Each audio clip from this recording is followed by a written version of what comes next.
की गतिविधि नहीं बल्कि आगामी बिहार विधानसभा चुनाव से पहले पार्टी का एक बड़ा शक्ति प्रदर्शन भी है। ये बैठक 3 बजे तक चलने वाली है। बैठक में राहुल गांधी समेत कांग्रेस शासित प्रदेशों के मुख्यमंत्री शामिल हैं। पार्टी का ये दावा है कि बैठक बिहार की राजनीति में सत्ता परिवर्तन का नया अध्याय लिख सकती है। पटना में कांग्रेस वर्किंग कमेटी की बैठक ऐतिहासिक मानी जा रही है। पार्टी का फोकस बिहार विधानसभा चुनाव पे है और तेलंगाना की तरह यहां भी रणनीति बनाने का दावा किया जा रहा है। बैठक को लेकर कांग्रेसी नेता बेहद उत्साहित हैं। बैठक के जरिए कांग्रेस कार्यकर्ताओं में जोश भरने, गठबंधन को और मजबूत करने और खुद को एक मजबूत पार्टी के रूप में पेश करने की कोशिश हो रही है। बैठक से पहले राष्ट्रीय अध्यक्ष मल्लिकार्जुन खड़गे ने सदाकत आश्रम में झंडोत्तोलन भी किया है, झंडा फहराया। कांग्रेस का आज महामंथन है और बिहार की धरती पर राजधानी पटना में 85 सालों के बाद पहला मौका है जब कांग्रेस वर्किंग कमेटी की जो है वो बैठक होने जा रही है। क्योंकि चुनावी साल है और चुनावी साल के कारण जो है ये बैठक और भी महत्वपूर्ण हो जाती है। और यहाँ पे राहुल गांधी, सोनिया गांधी, प्रियंका गांधी, पहली बार ऐसा मौका होगा कि जो गांधी परिवार के तीनों जो चेहरे हैं वो पटना में मौजूद होंगे और कांग्रेस के। और आइए अब आपको जल्दी जल्दी बताते हैं 85 साल बाद बिहार में कांग्रेस सीडब्ल्यूसी की बैठक आखिर कर क्यों रही है। सीडब्ल्यूसी की बैठक से एक शक्ति प्रदर्शन होता है। सुबह 10 से शाम 3 बजे तक सीडब्ल्यूसी की ये बैठक हुई और कांग्रेस सीडब्ल्यूसी की बैठक को शक्ति प्रदर्शन ही मान रही है। तेलंगाना की तरह बिहार जीतने का लक्ष्य भी साधेगी। कांग्रेस नेताओं का ये दावा है कि मीटिंग बिहार में है और सत्ता परिवर्तन में ये मीटिंग एक बहुत अहम भूमिका निभा सकती है। पहली बार बिहार चुनाव को लेकर कांग्रेस के तेवर बेहद आक्रामक नजर आ रहे हैं। अब आपको जल्दी जल्दी ये भी बताते हैं कि कांग्रेस इस बैठक को आखिर इतना अहम मान क्यों रही है।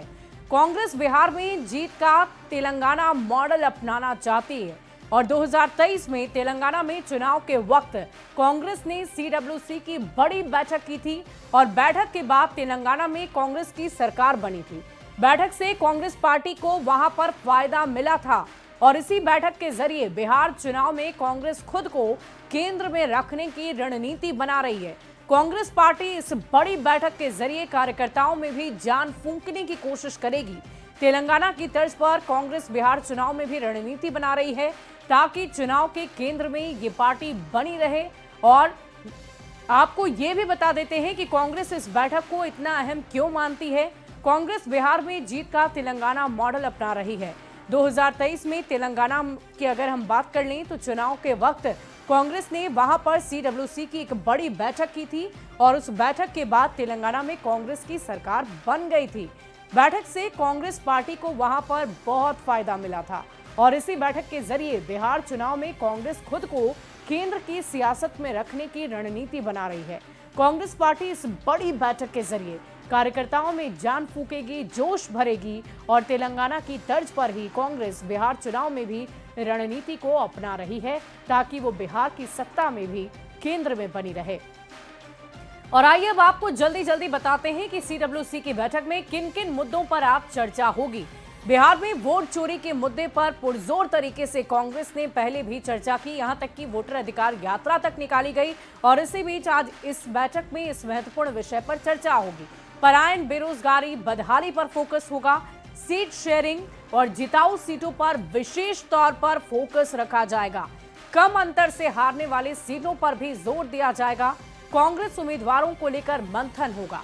आपको ये बता दें कि बिहार में आजादी के बाद कांग्रेस वर्किंग कमेटी की ये पहली बैठक है और इससे पहले ये बैठक 1912, 1922 और 1940 में हुई थी।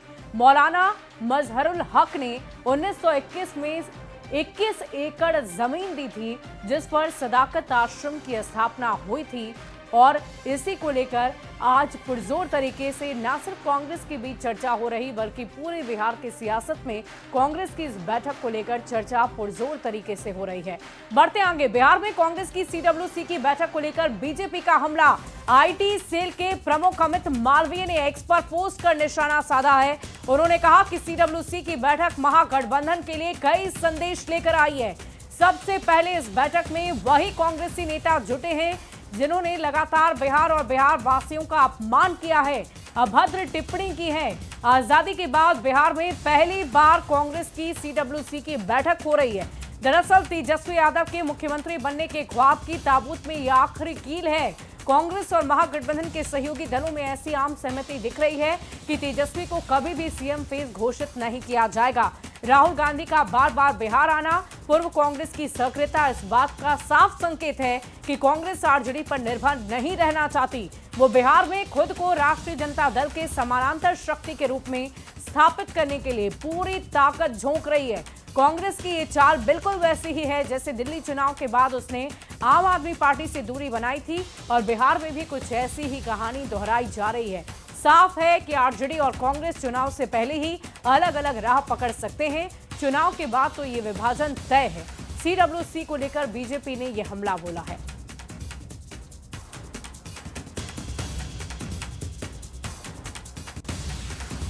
और देखिए, कांग्रेस की सीडब्ल्यूसी की बैठक को लेकर बीजेपी ने निशाना साधा है। बीजेपी ने कहा कि ये कांग्रेस की सीडब्ल्यूसी की बैठक नहीं है, बल्कि टुकड़े टुकड़े गैंग की ये बैठक है। जिन लोगों ने वर्षों तक बिहार को शिक्षा, बेरोजगारी और भूखमरी के घर में धकेल दिया, वैसे लोग बिहार के भविष्य के लिए नहीं, तेजस्वी यादव के साथ सीटों पर बार्गेन पावर बढ़ाने के लिए सीडब्ल्यूसी की बैठक कर रहे हैं। चाहे तेजस्वी हो या राहुल गांधी, दोनों ने सिर्फ और सिर्फ बिहार को लूटा है। कांग्रेस की सीडब्ल्यूसी की बैठक नहीं, ये टुकड़े टुकड़े गैंग की बैठक है। जिन लोगों ने बिहार को वर्षों तक लूटा, बिहार को अशिक्षा, भूखमरी के गर्त में डालने का काम किया, वैसे लोग आज चुनावी दौर में बिहार में सीडब्ल्यूसी की बैठक कर रहे हैं। ये बिहार के भविष्य के लिए नहीं, तेजस्वी यादव के साथ बार्गेन पावर को बढ़ाने के लिए ये इस प्रकार की बैठकों का दौर चल रहा है। बिहार की जनता को मालूम है, चाहे तेजस्वी यादव हो चाहे राहुल गांधी हो, दोनों ने बिहार को लूटने का काम किया है। और बीजेपी नेता शाहनवाज हुसैन ने सीडब्ल्यूसी की बैठक पर हमला किया है। उन्होंने कहा कि यह बैठक दिल्ली में भी हुई थी, लेकिन दिल्ली चुनाव में कांग्रेस का क्या हुआ। इस बैठक में कांग्रेस को पीएम मोदी की मां को गाली दिए जाने को लेकर निंदा प्रस्ताव पेश करना चाहिए। कांग्रेस वर्किंग कमेटी की बैठक पटना में हो रही है। ये कांग्रेस के नॉन वर्किंग नेता है, ये नॉन वर्किंग एसेट हैं कांग्रेस के। ये लोग कांग्रेस का वोट बिगाड़ के कांग्रेस को लगातार 3 लोकसभा चुनाव हरा के तब बिहार आए हैं। और कांग्रेस वर्किंग कमेटी की मीटिंग तो दिल्ली में बहुत होती है, फिर भी दिल्ली में तो 0 सीट आई, यहाँ भी इनको 0 आने वाला है। यूपी के चुनाव में भी इनका क्या हाल हुआ था।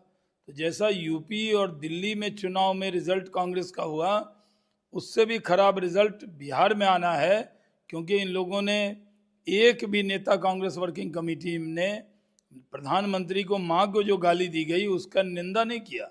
आज कांग्रेस वर्किंग कमेटी एक निंदा प्रस्ताव पारित करे कि उनके मंच से जो प्रधानमंत्री को मां को गाली दी गई वो दुर्भाग्यपूर्ण थी।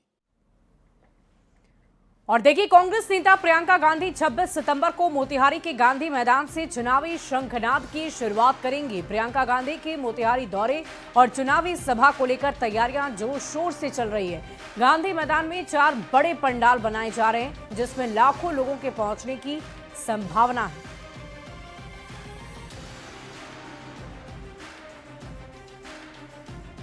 और आइए अब आपको जल्दी से ये बताते हैं कि प्रियंका गांधी के दौरे का आखिर मकसद क्या है, क्यों आ रही हैं वो बिहार। मोतिहारी में वो पहली चुनावी जनसभा को संबोधित करेंगी। हर घर अधिकार रैली के तहत गांधी मैदान से सीधे जनता से वो जुड़ेंगी। फिर पटना में भी एक कार्यक्रम में शामिल होंगी और हर घर अधिकार रैली में सीतामढ़ी जिले से हजारों कार्यकर्ता हिस्सा लेने के लिए यहां पहुंचेंगे। आपको बता दें कि सीतामढ़ी जिले से कांग्रेस कार्यकर्ताओं के साथ साथ बड़ी संख्या में मोर्चा और संगठन से जुड़े लोग और महिलाएं शामिल होंगी। 26 सितंबर को प्रियंका गांधी बिहार दौरे पर आएंगी। मोतिहारी के गांधी मैदान में जनसभा को संबोधित करेंगी और इसी के तहत इस रैली की शुरुआत होगी। रैली से पहले पटना में कांग्रेस कार्य समिति की बैठक होगी। जनसभा का मकसद सीटों के लिए आरजेडी पर दबाव बनाना है। प्रियंका गांधी मोतिहारी में रैली के साथ चुनावी बिगुल फूकेंगी और रैली के साथ ही बिहार की चुनावी राजनीति में प्रियंका गांधी की एंट्री हो जाएगी। कांग्रेस जनसभा को शक्ति प्रदर्शन के रूप में देख रही है। चुनाव से पहले उनकी ये पहली जनसभा होगी और इससे पहले प्रियंका गांधी वोटर अधिकार यात्रा में शामिल होने के लिए बिहार पहुंची थी। कांग्रेस बापू की कर्मभूमि से चुनावी शंखनाद करेगी। प्रियंका पटना में महिला कार्यकर्ताओं से संवाद करेंगी। प्रियंका गांधी आंगनबाड़ी और जीविका समूहों से भी संवाद करेंगी। महिलाओं के बीच कांग्रेस की पकड़ मजबूत बनाने की कोशिश प्रियंका गांधी के जरिए होगा। बिहार विधानसभा चुनाव को लेकर तैयारी शुरू हो गई है और सभी राजनीतिक दल अपने अपने तरफ से रैली में भी जुट गए हैं। देखिए, जो तस्वीर आपको दिखा रहे हैं, ये मोतिहारी का ऐतिहासिक गांधी मैदान है और 26 सितंबर को गांधी परिवार की बेटी और कांग्रेस की सांसद प्रियंका गांधी इसी गांधी मैदान से जनसभा को संबोधित करेंगी और बिहार विधानसभा के चुनावी शंखनाद की शुरुआत भी करेंगे। देखिए, तैयारी जोर शोर से चल रही है। कई पंडाल जो है वो बनाए जा रहे हैं गांधी मैदान में और काफी संख्या में लोगों के जुटने की संभावना है। वैसी स्थिति में हर प्रमंडल इस प्रमंडल में जो खासतौर पर तमाम जो लोग हैं वो यहाँ आएंगे। शिवहर, सीतामढ़ी, बगहा, बेतिया, पूर्वी चंपारण, गोपालगंज, ये तमाम इलाकों के लोगों की भी आने की संभावना है और इसी को लेकर तैयारी जो है वो जोर शोर से चल रही है। कांग्रेस के नेता काफी उत्साहित हैं प्रियंका गांधी के इस रैली को लेकर, क्योंकि कांग्रेस इस बार फ्रंट फुट पे खेलना चाहती है और इसीलिए प्रियंका गांधी की रैली जो है वो बापू की कर्मभूमि चंपारण में प्रस्तावित है। तो वैसी स्थिति में तैयारी जोर शोर से चल रही है और प्रियंका गांधी इसी बापू की कर्मभूमि से जो है चुनावी शंखनाद की घोषणा करेंगी और वैसी स्थिति में कांग्रेस भी उत्साहित है क्योंकि प्रियंका गांधी का कार्यक्रम पूर्वी चंपारण में हो रहा है। तो वैसी स्थिति में तैयारी भी हो रही है। कांग्रेस के कार्यकर्ता उत्साहित है, नेता उत्साहित है, क्योंकि कुछ ही दिन बाद जो है चुनाव की घोषणा भी होगी और सभी लोग चुनावी मैदान में जाएंगे। तो वैसी स्थिति में प्रियंका गांधी के इस रैली को लेकर तैयारी अंतिम चरण में है। अवनीश कुमार, न्यूज 18 मोतिहारी। और इसी बीच पटना से एक बड़ी खबर का रुख कर लें। बीजेपी जिलावार कोर कमेटी की बैठक, डिप्टी सीएम सम्राट चौधरी के आवास पर यह बैठक होनी है। 5 देश रत्न मार्ग में इस बैठक को आयोजित किया जाएगा। कुल 26 संगठन जिला की बैठक आयोजित। चुनावी तैयारी, संगठन उम्मीदवार के नाम पर चर्चा।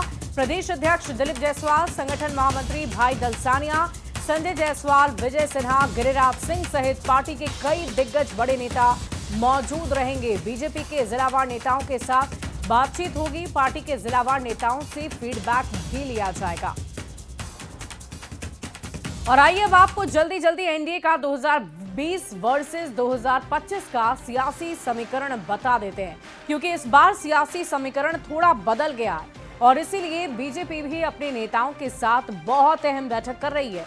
साल 2020 में मुकेश सहनी की पार्टी एनडीए का हिस्सा, 2025 में मुकेश सहनी की वीआईपी अब विपक्ष में है। 2020 में आरएलएम ने एआईएमआईएम के साथ गठबंधन किया था और उपेंद्र कुशवाहा की आरएलएम एनडीए के साथ थी। साल 2020 में जीतन राम मांझी की हम भी एनडीए का हिस्सा और 2025 में जीतन राम मांझी की हम एनडीए के साथ अभी भी है। 2020 में चिराग की पार्टी अलग चुनावी रणभूमि में उतरी थी और अपने दम पर चुनाव लड़ा था और 2025 में चिराग पासवान की एलजेपीआरवी एनडीए का महत्वपूर्ण हिस्सा है। 2025 के विधानसभा चुनाव में सियासी समीकरण बदल चुके हैं और इसीलिए बीजेपी जिलावार कोर कमेटी की बैठक करने वाली है ताकि कार्यकर्ताओं को, जनता को पूरी तरह से संदेश पहुंचाया जा सके।